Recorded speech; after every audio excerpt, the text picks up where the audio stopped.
Praise the Lord. இன்றைய தியானம் சங்கீதம் 49 12 முதல் 20 வரை. ஆகிலும் கனம் பொருந்தியவனாய் இருக்கிற மனுஷன் நிலைத்திருக்கிறதில்லை. அழிந்து போகும் மிருகங்களுக்கு ஒப்பாயிருக்கிறான். இதுதான் அவர்கள் வழி, இதுதான் அவர்கள் பைத்தியம். ஆகிலும் அவர்கள் சந்ததியார் அவர்கள் சொல்லை மெச்சிக் கொள்கிறார்கள். ஆட்டு மந்தையைப் போல பாதாளத்திலே கிடத்தப்படுகிறார்கள்.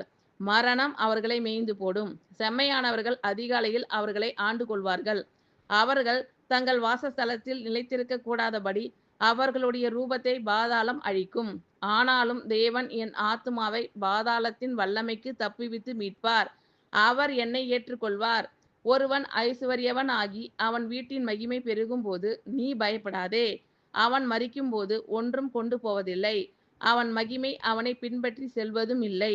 அவன் உயிரோடு இருக்கையில் தன் ஆத்துமாவை வாழ்த்தினாலும் நீ உனக்கு நன்மையை நாடினாய் என்று மனுஷர் அவனை புகழ்ந்தாலும் அவன் என்றென்றைக்கும் வெளிச்சத்தை காணாத தன் பிதாக்களின் சந்ததியை சேருவான். கனம் பொருந்தியவனாய் இருந்தும் அறிவில்லாத மனுஷன் அழிந்து போகும் மிருகங்களுக்கு ஒப்பாயிருக்கிறான். ஆகிலும் கனம் பொருந்தியவனாய் இருக்கிற மனுஷன் நிலைத்திருக்கிறதில்லை. அழிந்து போகும் மிருகங்களுக்கு ஒப்பாயிருக்கிறான்.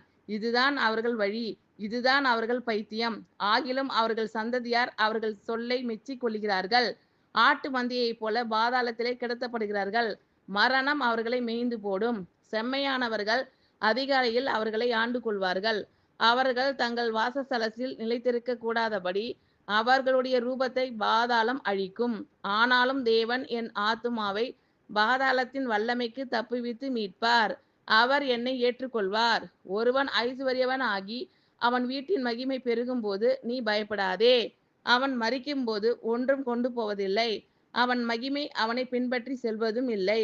அவன் உயிரோடு இருக்கையில் தன் ஆத்துமாவை வாழ்த்தினாலும் நீ உனக்கு நன்மையை நாடினாய் என்று மனுஷர் அவனை புகழ்ந்தாலும் அவன் என்றென்றைக்கும் வெளிச்சத்தை காணாத தன் பிதாக்களின் சந்ததியை சேருவான்.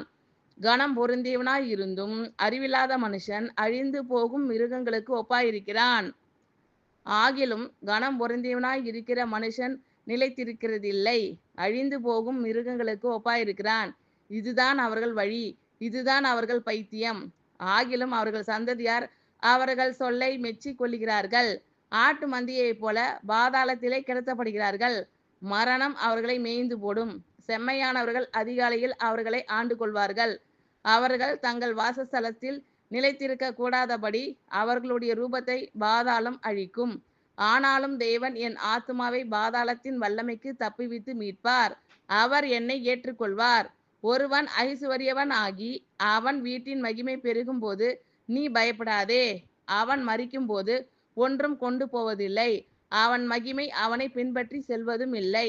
அவன் உயிரோடு இருக்கையில் தன் ஆத்துமாவை வாழ்த்தினாலும் நீ உனக்கு நன்மையை நாடினாய் என்று மனுஷர் அவனை புகழ்ந்தாலும் அவன் என்றென்றைக்கும் வெளிச்சத்தை காணாத தன் பிதாக்களின் சந்ததியை சேருவான். கனம் பொருந்தியவனாய் இருந்தும் அறிவில்லாத மனுஷன் அழிந்து போகும் மிருகங்களுக்கு ஒப்பாயிருக்கிறான். ஆமென். Thank you lord. கர்த்தர் உங்கள் அனைவரையும் ஆசீர்வதிப்பாராக. God bless you all.